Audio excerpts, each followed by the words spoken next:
So, in August of last year, I quit my full-time job as an elementary school janitor to pursue YouTube full-time. I was mainly tired of the blatant unfairness and mistreatment that was happening between the management and the janitorial staff, but it also looked like at the time that my channel was really getting up off of the ground and that I'd be able to support myself from my monetization alone.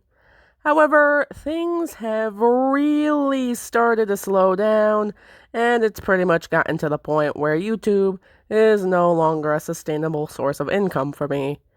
So, I forced myself to put on my big boy pants, dusted off my resume, and set out to find myself another full-time job. And doing all of that made me realize just how stressful looking for a new job can be. One of my friends kept on saying that all I needed was a part-time job to supplement my income, but in my area, you barely make minimum wage with a part-time job. So a lot of people are forced to look for work in the surrounding cities like Lansing, Ionia, Grand Rapids, or Lowell just to make a living wage. Not to mention, I don't exactly have the best track record when it comes to my employment history. Since 2014, I've worked 5 jobs, 4 of which I walked off of, and one where I only gave like a few days' notice before leaving. Yeah, like I said, not the best track record. But my experience in working as a janitor for a handful of school districts did kind of manage to earn me a bit of a reputation amongst a few of the janitorial companies in my area. I'm not even kidding with this. One of my previous coworkers knew of me before she even started working with me. According to her, I guess she had heard of a certain janitor that was notorious for pulling a crap ton of overtime pretty much daily in order to get his job done. Yeah, that was my life working my first janitorial job where overtime was kind of frowned upon. And apparently, I was also mentioned by name. So yeah, at least I had that part of my reputation going for me when I started looking for a job again. The nice thing about janitorial positions is that so long as you're committed and you can pass a drug screening and background check, it's pretty much a guaranteed hire. The thing is, though, is that the hiring process can be kind of extensive. Applying with an Indeed resume is the easy part. You read over the job description, see if you like it, and click apply.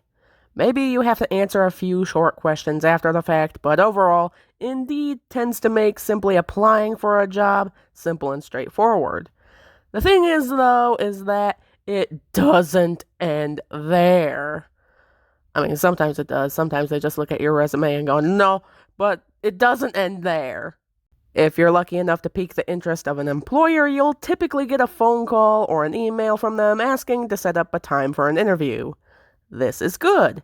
Things are heading in the right direction when this happens. The thing is, though, is that this is an area that I kind of struggle with. Okay, so when would be a good time for you to come in for an interview? Oh, just when? Okay, will 10:30 tomorrow morning work for you? 10:30 is when I usually wake up, and I don't go to sleep until 3 a.m. Absolutely. Proceeds to set 3 alarms just to make sure I'm not late and don't oversleep. Doesn't own any suitable clothes for a job interview. The interview location is 30 minutes away by car. I do this to myself. Admittedly, I do this to myself. I have nobody to blame for this but myself. So, out of the gate, I'm making things harder than they actually need to be. But it doesn't end with the job interview. When you apply for being a janitor for a school, interviews are typically followed by a ton of paperwork. An application to the school district you'll be working for, paperwork for fingerprints, paperwork for a drug test, 20 signatures, urine sample, blood sacrifice, and about 10 more forms to fill out just to be safe. The good thing is, though, is that once you get to that point, unless you have a bunch of felonies under your belt, or you partake in the forbidden feel-good substances, you pretty much got the job.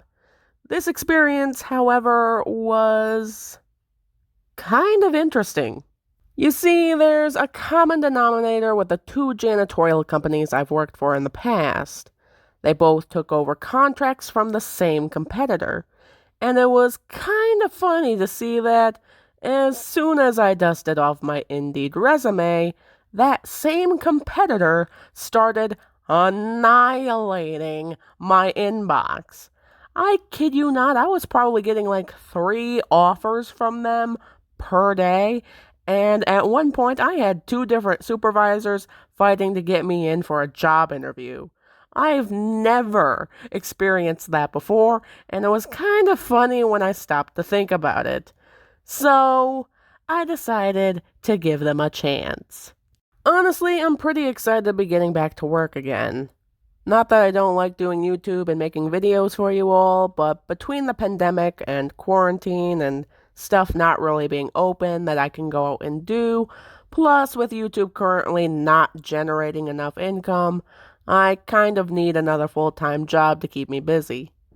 Maybe we'll try doing YouTube full-time again in another couple of years, but for now, it's just gonna have to be put back on the back burner again until things become more stable.